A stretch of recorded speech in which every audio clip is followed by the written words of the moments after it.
Hello everyone, this is Fionapollo. I hope everyone had a good first month of the year. As you can see, I was busy getting some new assets together, so I took my time with coming back to long-form videos. Today's topic is quite a heavy one to come back with, and I appreciate that it might be a lot for some people. But following on from the release of Has Been Hotel's first season, and the discussion it sparked surrounding angel dust circumstances in the series especially, this is something I've been thinking about a lot, both in terms of how it's approached in media in general, but especially how it's approached in animated media. And the truth is, it isn't. Not often anyway, and especially not in a way that doesn't try to make light of such events. So much so that I can count on one hand the amount of instances I've seen where this kind of situation is taken seriously, and there are a couple of reasons why that is. As the years have gone on, the topic of uncomfortable real-life events such as SA have historically been relegated to live action, where the audiences can clearly see another real-life person going through the same struggles as them, and feel that the situation is being handled maturely for a variety of reasons. Namely that not as many people relate well to characters that aren't represented by real-life actors, and that's just an unfortunate reality that us animation nerds have to come to terms with. These real-life portrayals were usually geared towards older audiences who had never been given the chance to put a name to their experiences or what happened to them, but also because it is still a common conception that animation is primarily for children, and it's believed that children should not be exposed to certain things, including potential dangers to their health and well-being, until they are much older, which I do agree with to an extent. There is a time and a place to have these discussions, but a lot of the time, this also extends to never giving them this information in any other context, even after they've grown up, which only serves to benefit the perpetrators who set out to hurt them in the first place. Nowadays, as animation is being viewed as a much more sophisticated medium, in addition to information and resources surrounding these situations becoming much more accessible, there is a boom of support for people who are victims of SA, and a call for more honest and understanding depictions of it in media that don't rely on humour or shock value to get the point across. And more importantly, more focus is now being put on the victims of these situations and how it affects them, rather than viewing the events in a more passive manner. While adult animation in particular may not shy away from depicting these events, they definitely weren't initially conducted with victims in mind. Shows like Family Guy in the early days, for example, relied on such happenings to generate the whiplash effect of the show's appeal and encouraged viewers to find the humour in the act. But as the years have gone on, this started to wear a bit thin, and people got a bit fed up because it was all that was out there, leading to calls for them to be a bit more respected and less of a punchline. But with that said, as I mentioned before, there aren't actually that many instances that spring to mind where these traumatic situations are given the care they deserve.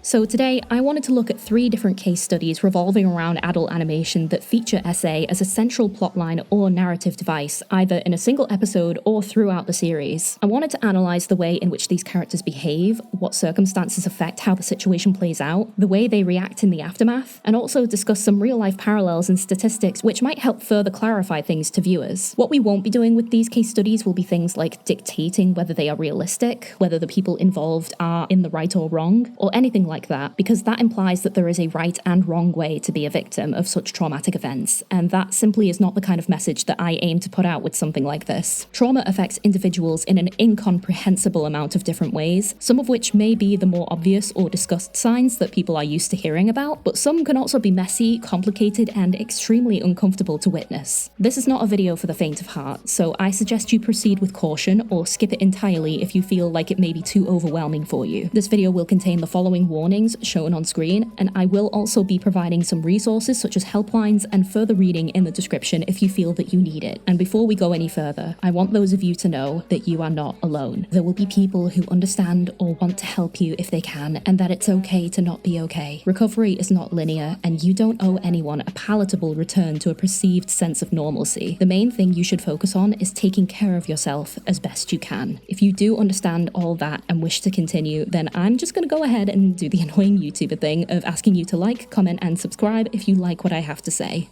Without further ado, let's do this. In our first case study, we have what is at first presumed to be a very typical run-of-the-mill shock value adult animation in the form of Moral Oral. The show itself is a stop-motion satirization of religious communities where the beliefs of said religion dictate every aspect of people's lives, and in the show, this often culminates in the main character Oral and others wildly misinterpreting the Bible's teachings for comedic effect, such as, for example, believing that not being alive is a sin as life is God's greatest gift, and performing necromancy. That's only the first episode episode as well, by the way, and it only gets worse. It gets so much worse. In Moral Oral, we have an episode titled Alone in Season 3, which focuses on 3 women living in the town of Moralton with varying experiences surrounding losing their autonomy, 2 of which are caused by SA. Contrary to the rest of Moral Oral's episodes, this one in particular didn't take on the lighthearted and comedic tone that others had up until Season 3, which is where things began to take a turn, and instead chose to be a very sobering instance of these topics being discussed within animation, to the point where despite how there were so many other more explicit, heinous things being depicted in the show, other terrible acts being committed by other characters, this episode in particular was remarked as the straw that broke the camel's back and incited the series' discontinuation on Adult Swim. And this was because it forced viewers into taking the events seriously, instead of constantly brushing them off as jokes or shock value. It was extremely uncomfortable, and that was the whole point. The truth can be very, very uncomfortable for many people to sit through, especially if it's something they've never had to confront before. People can excuse many bad things so long as we can find the humor in it. It's not hard to see people trying to do this with literally any modern catastrophe happening right now, because humor gives us an escape from the harrowing implications of these circumstances and it helps to create a sense of mental separation. However morally objective that option might be, it lets us feel like we can breathe. But we need to come to terms with the fact that there is a time and a place to find things funny, and humor can't always be used as the only way to react to uncomfortable situations. Sometimes we need to take things seriously, and it will be uncomfortable. It will be heartbreaking, earth-shattering, and upsetting. But in order to be well-rounded human beings capable of things like empathy, we kind of need that. Shock value has become so widely used in mediums like animation, and especially in adult animation, that it makes it difficult for people not to immediately use it as a defense mechanism. And when that defense mechanism stops being effective on everyone in the room, it forces you to confront how awful things truly might be, which then creates a domino effect of defensive and often volatile behavior in those who have become accustomed to using it. And it takes a lot of unlearning to fix, if that ever happens at all. So this first case study is a hefty one because we have 3 different people within it. The first character we are shown a glimpse of is Nurse Bendy, or Nurse Bendy, a hospital nurse who prior to this episode was depicted as the stereotypical dumb blonde who isn't competent in her job, nor does she particularly care much for the people she sleeps around with. She's shown having an affair with school principal Fakey and being pretty blasé when relaying to him the symptoms of an STD. It's pretty clear to see that, at least as a person, she doesn't really see much benefit in putting in all of her effort in work or maintaining relationships that go further than something that feels transactional. When we get to see her in the episode alone, though, this line of behavior begins to make a lot more sense. When she's in the comfort of her own home, she adopts a much more childlike personality to match her surroundings. Her own home is designed much like a child would decorate their bedroom, with butterflies on the wall, toys on the shelves, and a colourful bedspread. This is also compounded with the way that she speaks, as she begins to use words that are more in line with how a young child would speak, such as saying someone is adulty. Not only that, she also has 2 teddy bears that she refers to as her family called Hubby and Sonny, which are both stand-ins for a husband and son of her own imagination, an idealised family who are deemed safe in her mind. When she announces that it's swallow time and says grace, we begin to understand where this sudden switch comes from, as she says, "We all need people who aren't mean to me, or that don't act like they only care about doing dirty, awful things to you." Nurse Bendy, judging by this display of behaviour, has been treated as an object and used as such by others for a very long time, presumably from being a young child. To cope with the sheer amount of trauma that such a circumstance would create, she age regresses to a time presumably before such a thing happened to her. Age regression is described as a psychological phenomenon in which an individual temporarily reverts to behaviours, emotions, thought patterns, or memories that are characteristic of a younger age. It involves a shift in psychological functioning where a person's thoughts, emotions, and behaviours become aligned with a previous developmental stage. Age regression can occur consciously or unconsciously, and it's often linked to stress, trauma, or a desire for comfort and safety. It's like a rewind button for when a victim feels safe and in control of their environment, and it allows them to process their emotions in ways that the average person may not necessarily understand. A lot of the time, there is a big push from wider society for this kind of behaviour to be fixed as a way for the victim's trauma to be considered cured, but that isn't really how things work. A person could age regress for the rest of their life, and honestly, if they're doing it in the safety of their own company, what's the problem? Not only that, but some people do experience some degree of age regression naturally outside of traumatic events. Ever seen those videos where people are gifted sentimental teddy bears or toys from their childhood and they begin crying, talking to the toy, or referring to it with pronouns? That's also a form of age regression. It can also be something as small as being scared by something and immediately wanting comfort from an authority figure like a parent, the kind we you see from Nurse Bendy just happens to be on a much larger scale. It's also just worth noting that Nurse Bendy does in fact have a child in the series called Joe, who the father, Dr. Second Opinionson, took away and lied to, stating that his birth mother died during labor. Bendy, mind you, is 24 in the series, and her son Joe is 12, meaning that she would have given birth at exactly his age. And this makes it all the more upsetting with what happens later on in the episode when she is cleaning up a mess on the floor and knocks into the table, causing Hubby the teddy bear to fall on top of her suggestively, and she completely breaks down, having felt that her husband, someone she feels safe and considers trustworthy, has now just done the same thing as every other man who has ever taken advantage of and used her. It's just a really heartbreaking scene, and it really hammers home just how deep these events can affect someone. These aren't situations where someone can just ignore them and hope they go away, especially not when it's something from childhood. It ingrains itself in your subconscious and affects your development in ways that we are still only just beginning to decipher. And even as more research is put out about this, what doesn't help is that many real people in Bendy's situation are also stuck in these uber-conservative communities that don't allow victims to talk about or process their trauma or let them access resources about it, and instead make it worse. Despite that, the one thing that grounds Bendy is Joe, hearing about him through secondhand accounts and finally getting to know him. When Joe does finally realize that she's his mother and spends more time with her, Bendy begins to incorporate more of his personality into her teddy bear, and eventually he moves in with her after the two bond over shared trauma and resentment towards his dad. This doesn't erase what she's been through, but it is a step towards opening up to people again and putting trust into those she cares about. It's nice that Bendy gets to have this with her son, and it goes to show just how much someone accepting a person with oftentimes deep-rooted issues can mean. It can't fix things, but it can definitely make them more bearable.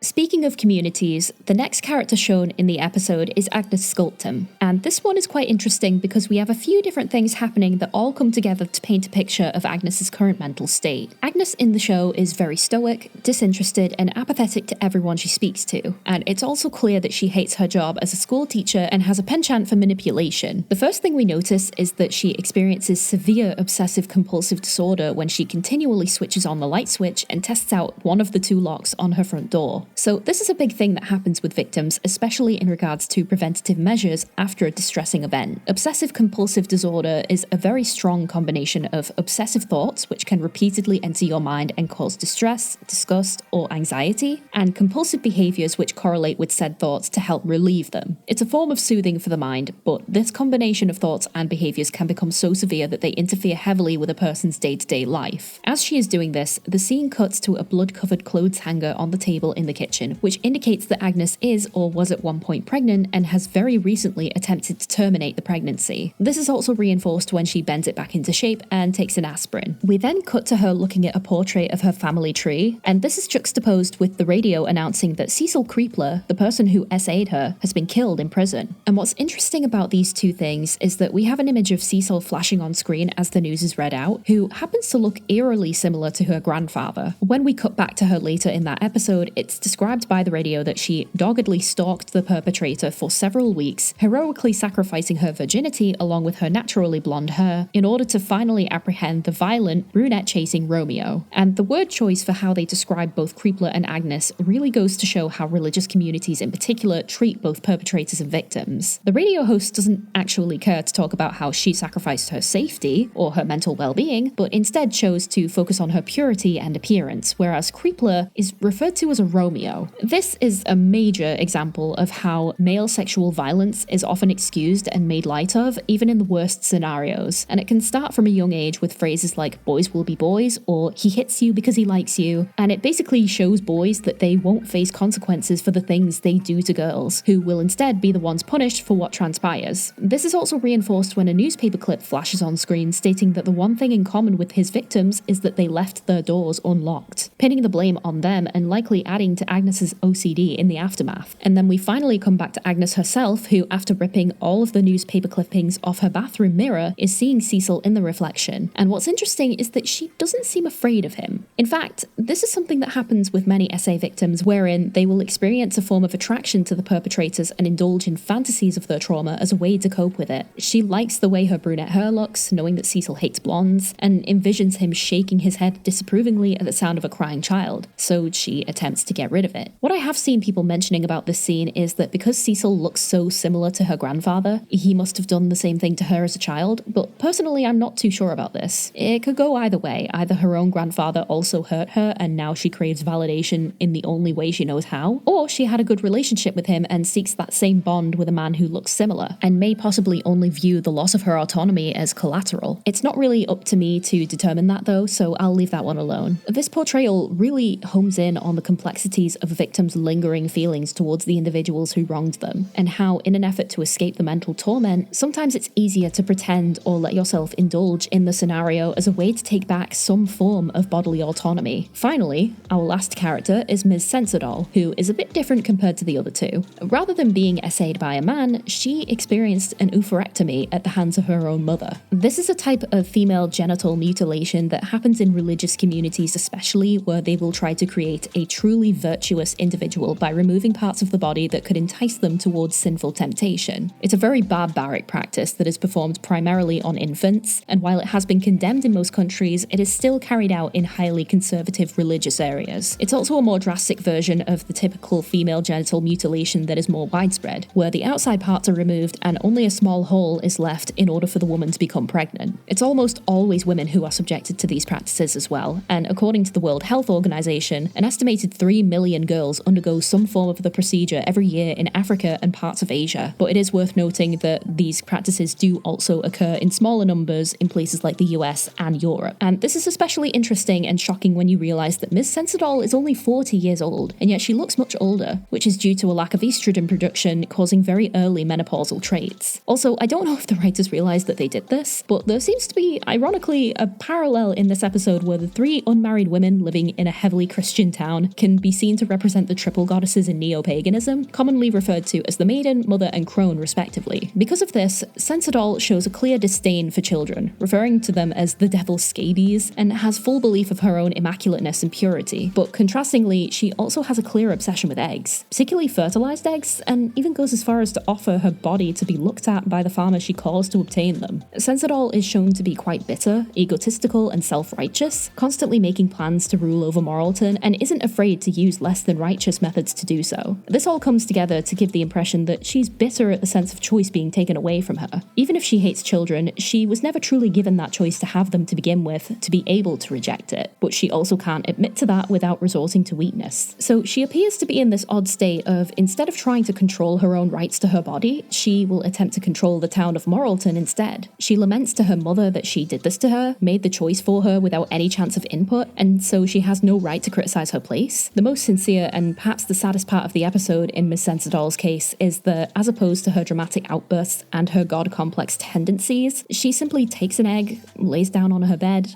holds it over her empty womb, and closes her eyes. Then when the phone rings, she's quiet, looks at the egg with sad resignation, and then goes to answer the phone. Ms. Censordoll is all about control. This is shown throughout the show with her position as the town librarian, censoring any books that go against or question the religious high ground that the town has woven into its moral fabric, even if it doesn't really make sense to. She even censors the Jewish parts of the Bible, from the phallic way she strokes the head of the church at the end of the episode, to the small painted figures in the model set of Moralton on her coffee table. She declares herself to be the center of the universe, the only one who's reserved that particular section of the cosmos, after declaring herself to be the town's matriarch. And yet, to be a matriarch, usually one has to be the head of a family, something that Censordoll is ultimately unable to be.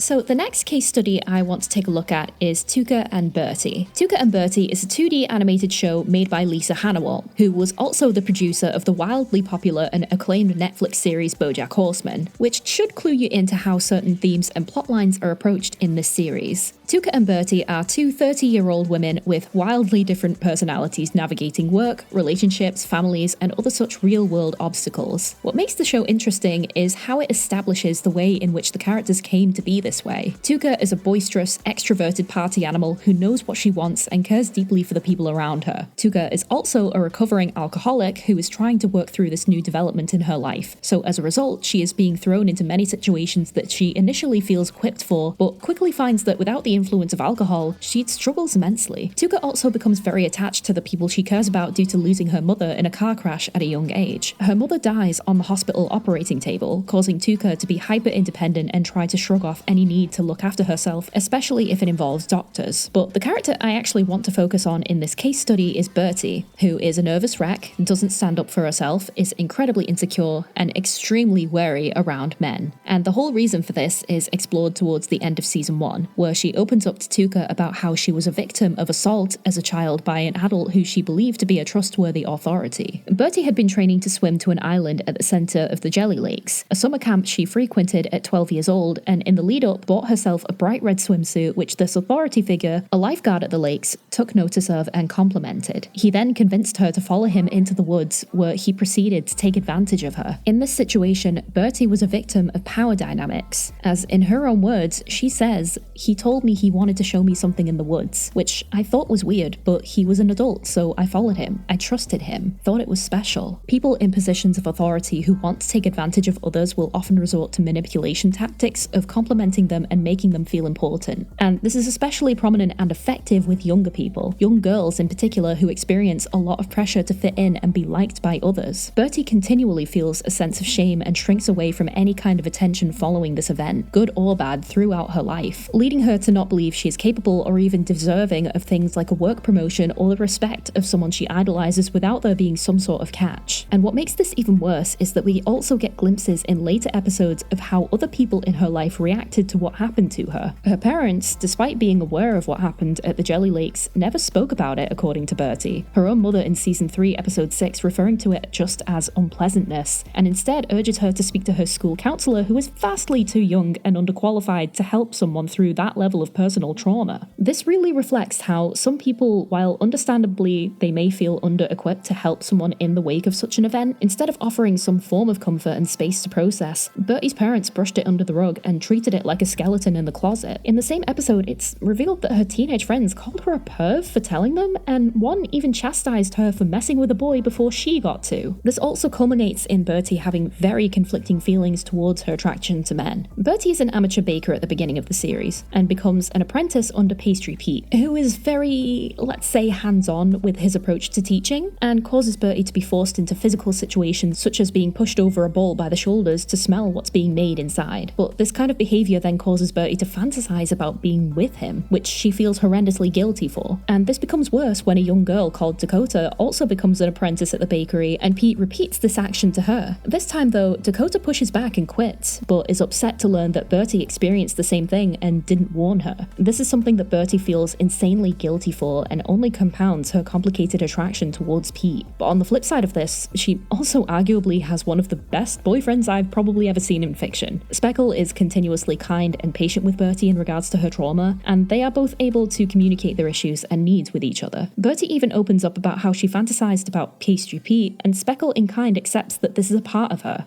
This isn't me saying that these two are perfect. They definitely have their spats and issues, but as far as fictional relationships go, I think Bertie and Speckle are probably one of my favourites. And I think having Speckle be this way was an extremely important choice because it helps drive home the point that people who have experienced traumatic events will always have those events follow them regardless of how good their current situation might be right now. Bertie still struggles to allow Speckle to see her naked, and still has a lot of complicated feelings around things such as intercourse. It's a common conception for outsiders to remark that people who are victims of bad circumstances will stick to what they know and they will never escape the cycle, but then once they do get out of it, everything is hunky-dory. If anything, it's fairly common for people to lash out more and feel like they are behaving worse once they feel they are in a safe environment, because they know they are able to process what they've been through without any threat of judgment or further harm. Bertie and Speckle argue and fight because they trust each other, and you can see how much they care for each other. Bertie's journey throughout the series is a testament to how she is growing and navigating past a horrific situation that tried to hold her back. Bertie quits being Pete's apprentice and opens a baking company, and then when that becomes a bit too much, she gets a job with another pastry chef who she realises is another person and shouldn't be wholly idolised. It's messy and it has setbacks, but it also has moments of immense joy and huge achievements in it as well. Victims are not bound by their trauma. It will always stick with them, but it also shouldn't stop you from becoming who you wish to be.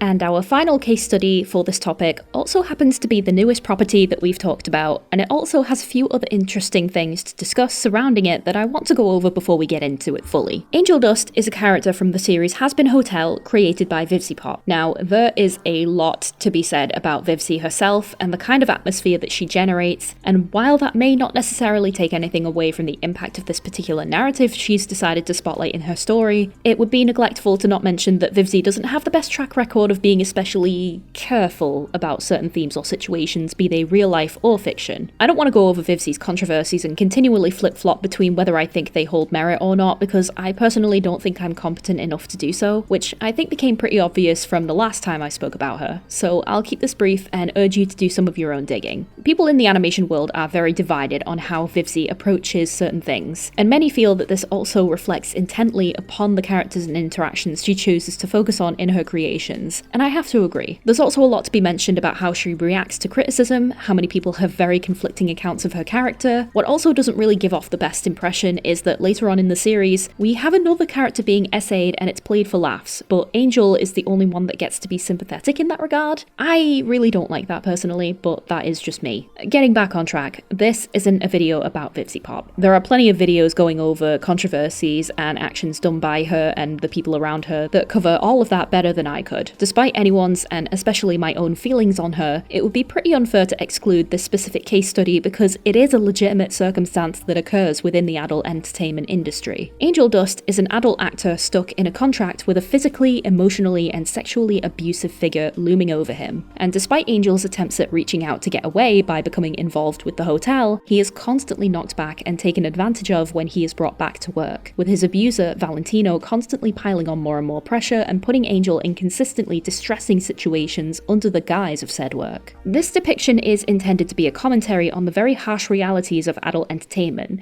and how a good majority of the content made surrounding this industry isn't consensual despite many who create it or indulge in it trying to convince us otherwise. The people shown in such content are there because they are often in desperate situations and aren't in a position to advocate for or protect themselves, and the only way they can ensure they aren't treated worse is by doing what they're told. Angel is shown to not like the situation he is in, but is also shown trying to make the best of it by acting overconfident, by leaning into his more promiscuous personality, as is typically the case in these kinds of circumstances. If you play the part, you might still be dealing with a lot, but at least it's not as bad if you placate those in power and own it as best you can. But we then see in episode 4 how much this weighs on him, how much he hates having to do this, and how he will even put himself in harm's way on purpose because he's never known anything else, or doesn't feel that he deserves better. It's an upsetting and realistic circumstance that far too many people will likely relate to. Instead of thinking they deserve better, many will be too overwhelmed by everything that has happened to them and instead lean into it, sinking deeper into other dangerous habits like self-harm, and Angel pretty much exemplifies that. One thing that I will say I appreciate about this depiction is that it is extremely rare to have topics and discussions surrounding SA be focused on male victims, which is understandable when you look at statistics. Around 1 in 4 women and about 1 in 18 men will have experienced SA in their lifetime. When looking purely at statistics, it just isn't a thing that happens as often, or at least is reported as often, but it still happens. But even with that being the case, there is much more focus and support put on helping women in particular in these situations, but men who experience that same thing don't typically receive that same level of understanding or compassion. Combine that with the fact that 98% of perpetrators are men, these male victims end up facing significantly unique obstacles in the sense that they have a really difficult time being believed. Many people still, to this day, don't believe that men can even be SA'd, and some will even go as far as to say that they are in fact trying to spin the narrative and were in fact the perpetrators themselves, or that they actually enjoyed what was happening, which leads to an upsettingly high proportion of male victims never coming forward with their experiences. I think what also adds to this is that gay men especially are viewed much in the same way as women who are viewed as promiscuous, which leads to them being victim blamed in a similar way as someone who dresses a certain way or lives a presumably provocative lifestyle. Quite often as well, a supposedly provocative lifestyle is also used as an act of reclamation, a way for victims to not feel like they can never approach the subject or engage in such acts ever again. And I think this tends to be where people on the outside get confused, particularly when we look at how more and more people are rejecting any and all depictions of sexually charged media in recent years, and this also heavily intersects with queer representation on screen as well. Up until about 15-20-ish years ago, the most representation gay people could hope for was either a background character or a character that was killed off. Otherwise, you were stuck with explicit media.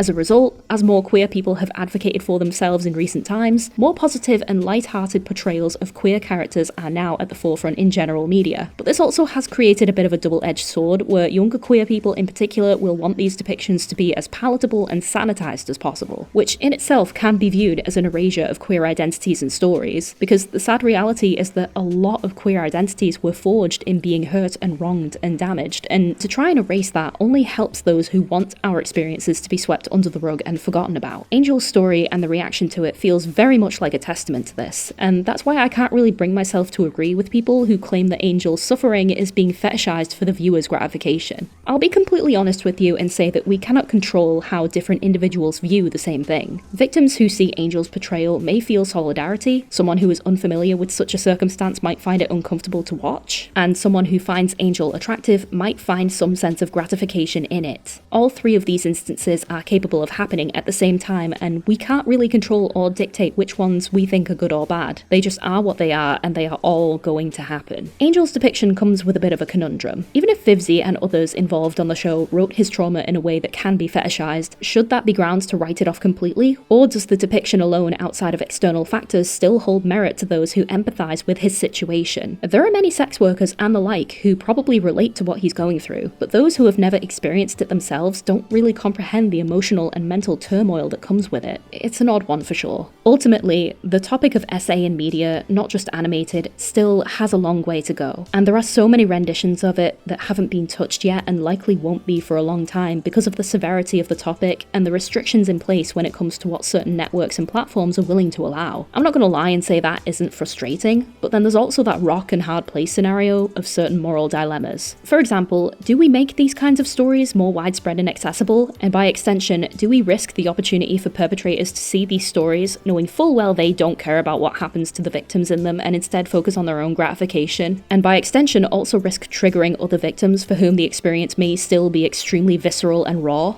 by having them be more likely subjected to it? Stuff like that is why things like trigger warnings have become more widely used, for example, but sometimes that's not enough. And there are also significant issues of people generating backlash in regards to how exactly these stories should be shown, how much can actually be on display and discussed, who the age brackets will be that are most likely to see it, and so much more that need to be taken into account. It's difficult. Everything is difficult these days. Life is difficult. But we keep trying, and eventually, whether or not it becomes easier, it does come with the chance of seeing how far you've come in the aftermath. In any case, I will leave the rest of that discussion up to the rest of you. Thank you all so much for watching, and if you liked what I had to say, please leave a like, comment, and please subscribe. My topics after this will be way lighter in tone, this is something I've been thinking about for a long time, and has been coming out was just kind of the catalyst. Anyway, this is where I leave you. Stay safe everyone, and I will speak to you very soon. Bye!